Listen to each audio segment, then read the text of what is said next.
What will make a success of this summit today? I can't tell you that. I don't know. It's there's nothing set in stone. I want certain things. I want to see a ceasefire. This is not to do with Europe. Europe's not telling me what to do. But they're going to be involved in the process, obviously, as will Zelensky. But I want to see a ceasefire rapidly. I don't know if it's going to be today, but I'm not going to be happy if it's not today.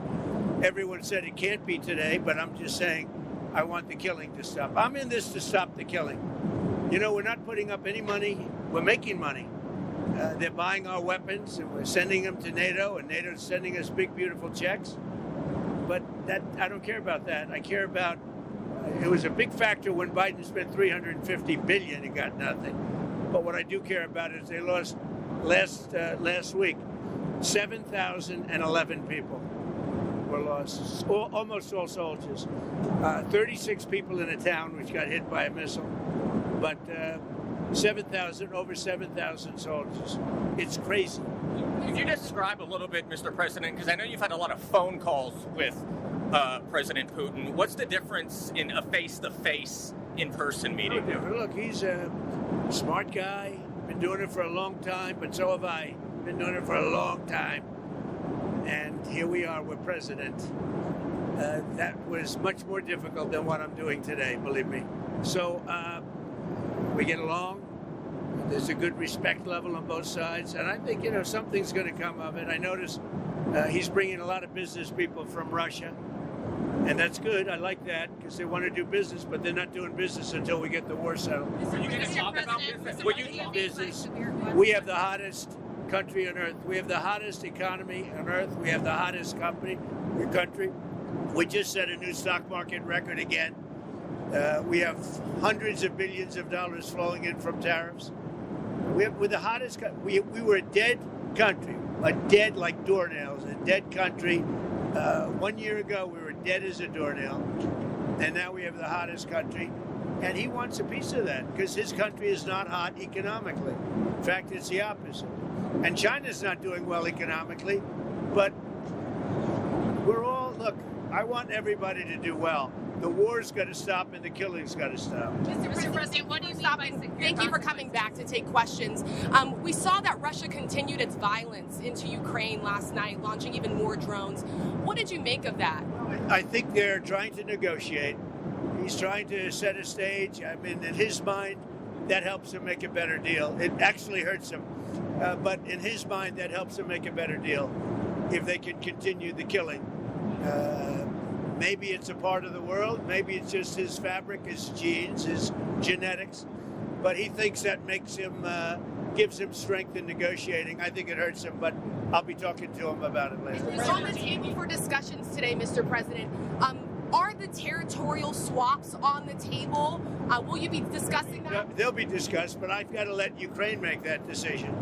And I think they'll make a proper decision. But I'm not here to negotiate for Ukraine. I'm here to get them at a table. And I think you have two sides. Look, Vladimir Putin wanted to take all of Ukraine. If I wasn't president, he would right now be taking all of Ukraine.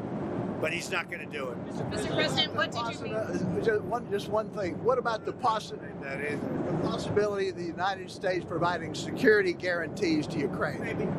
Along with Europe and other countries. Not in the form of NATO, because that's not going to, there are certain things that aren't going to happen. But, along with Europe, there's a possibility of that. Mr. President, you mentioned the number of business people that President Putin is bringing along. Is that something that you want to discuss with President Putin at this meeting? Yeah, if we make progress, I would discuss it, because that's one of the things that they would like. They'd like to get a piece of what I built in terms of the economy. Just so you know, we were a dead country with our economy. He wouldn't be interested. He wouldn't have been interested a year ago with the Biden economy. But he is interested in the Trump economy because wait till you see when those factories start opening up. We have hundreds of factories all over the country, and that includes auto factories, AI factories, and every other. They're all coming in because they want to beat the tariffs.